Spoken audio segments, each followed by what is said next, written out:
नमस्कार। आज हम बात करेंगे भारत के एक ऐसे जासूस की जिनकी कहानी बहादुरी, त्याग और गहरे रहस्यों से भरी है। एक ऐसा नाम जिन्हें दुनिया द ब्लैक टाइगर के तौर पर जानती है। लेकिन इस कहानी को शुरू करने से पहले एक सवाल पर सोचते हैं।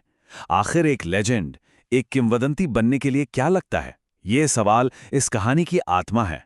एक ऐसे इंसान की कहानी जिसने अपने देश के लिए अपनी पहचान, अपना परिवार और अपनी पूरी जिंदगी दांव पर लगा दी।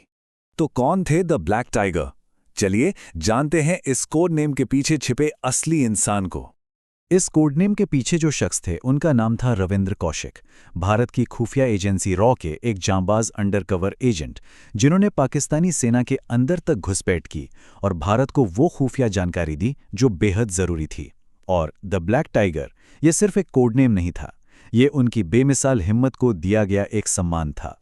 तो सवाल ये उठता है कि एक कॉलेज का लड़का जासूसी की इस खतरनाक दुनिया में पहुंचा कैसे?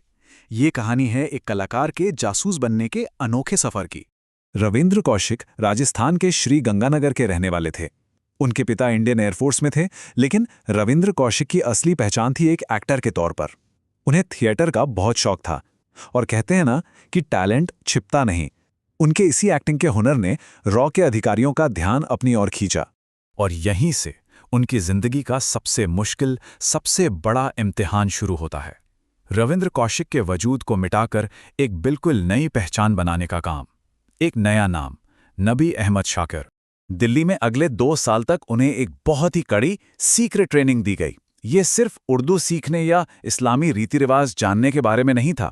इसका असली मकसद था रविंद्र कौशिक को हमेशा हमेशा के लिए मिटा देना, ताकि वो नबी अहमद शाकिर बनकर पाकिस्तान में रह सकें और किसी को उन पर जरा भी शक न हो। जरा सोचकर देखिए, ये कितना बड़ा बलिदान था। एक भारतीय, एक हिंदू, एक एयरफोर्स ऑफिसर का बेटा अपनी पूरी पहचान, अपना धर्म, अपना नाम, अपना वजूद, सब कुछ देश के नाम कर देना। उनका अतीत मिटा दिया गया ताकि वो एक नया भविष्य लिख सकें पाकिस्तान की सेवा के नाम पर।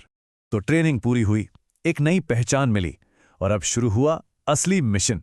पाकिस्तान में दुश्मन के बीच, उनकी नजरों के ठीक सामने। साल था 1975, उम्र महज 23 साल।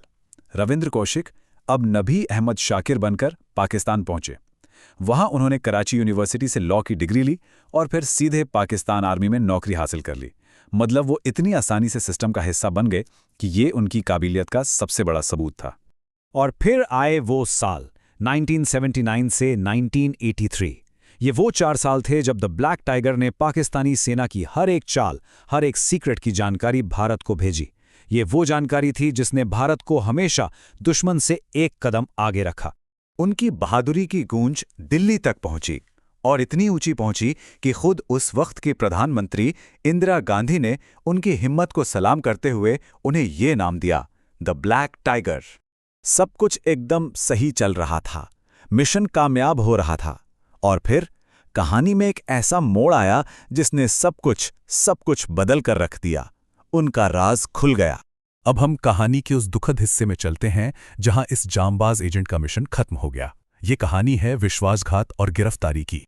1983 में उनकी असली पहचान सबके सामने आ गई। और सबसे दर्दनाक बात जानते हैं क्या थी? उन्हें किसी पाकिस्तानी ने नहीं पकड़ा, बल्कि रॉ के ही भेजे एक दूसरे भारतीय एजेंट की एक गलती की वजह से उनकी पहचान उजागर हो गई। एक छोटी सी चूक और ब्लैक टाइगर का मिशन वहीं खत्म हो गया। पकड़े जाने के बाद जो हुआ वो रूह कंपा देने वाला था। उन्हें बहुत बुरी तरह टॉर्चर किया गया। पहले तो उन्हें मौत की सजा सुनाई गई, जिसे बाद में उम्र कैद में बदल दिया गया, शायद मौत से भी बदतर सजा। और अब कहानी का आखिरी और सबसे दर्दनाक हिस्सा, एक जासूस की वो विरासत और वो देशभक्ति जिसकी उन्होंने बहुत बड़ी कीमत चुकाई। ये जो टाइमलाइन है ना, ये उनके आखिरी 16 सालों के दर्द को दिखाती है। 1983 में गिरफ्तारी और 2001 में मौत। ये एक लंबा, अकेला और दर्दनाक संघर्ष था जो उन्होंने दुश्मन देश की जेल की चारदीवारी में लड़ा। आखिरकार पाकिस्तान की एक जेल में टीबी और दिल की बीमारी से लड़ते हुए उन्होंने दम तोड़ दिया। कहते हैं वो अपने आखिरी पलों में भी अपनी कोठरी से भारत में अपने परिवार को दर्द भरे खत लिखते रहे। ये खत उनके बलिदान के मानवीय पहलू को दिखाते हैं। आज भी रविंद्र कौशिक का नाम भारत के सबसे महान और बहादुर जासूसों में लिया जाता है। उनकी कहानी देश के लिए सर्वोच्च बलिदान का एक प्रतीक है। और इतना ही नहीं, ऐसा भी माना जाता है कि बॉलीवुड की हिट फिल्म एक था टाइगर की प्रेरणा भी उन्हीं की जिंदगी से ली गई थी। तो आखिर में ये सवाल फिर से सामने आता है, एक हीरो जिसने देश के लिए अपनी पूरी जिंदगी, अपनी पहचान, अपना सब कुछ कुर्बान कर दिया, क्या हम उनके इस बलिदान को सच में याद रख पाए हैं, या फिर उनकी कहानी इतिहास के पन्नों में कहीं गुम हो गई है?